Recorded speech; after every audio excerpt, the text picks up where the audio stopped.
की संपूर्ण कर्जमाफी यासाठी बच्चू कडू आक्रमक झालेले आहे. 24 तारखेला जर पाहिलं तर संपूर्ण महाराष्ट्रामध्ये रास्ता रोकोचा आंदोलनाचा इशारा दिलेला आहे. तत्पूर्वी जर आज जर पाहिलं तर बच्चू कडू यांनी कुरड पूर्ण येथे प्रहारच्या कार्यकर्त्यांची बैठक घेतली. एकंदरीत काय सांगणार, आज बैठक सुद्धा घेतली आणि अधिवेशनाचा शेवटचा दिवस आहे. बैठकीचं 24 तारखेचं नियोजन झालेलं आहे.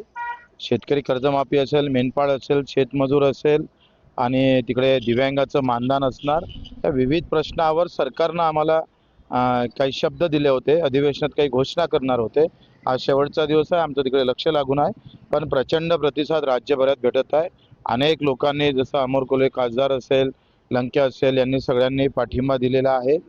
आणि आज पृथ्वीराज चव्हाणांनी सुद्धा म्हटलेलं का बच्चू कडूंनी जे आंदोलन केलं त्याला आपण सगळ्यांना मदत केली पाहिजे. त्या पद्धतीनं आपण रस्त्यावर येणं गरजेचं आहे. मला वाटतं एकंदरीत 24चा चक्काजाम हा महाराष्ट्रभर अतिशय सक्रिय सहभाग घेऊन सर्व जाती आणि सर्व पक्षातले लोक एकत्र होऊन हा चक्काजाम सक्सेस करेल अशी आशा आहे.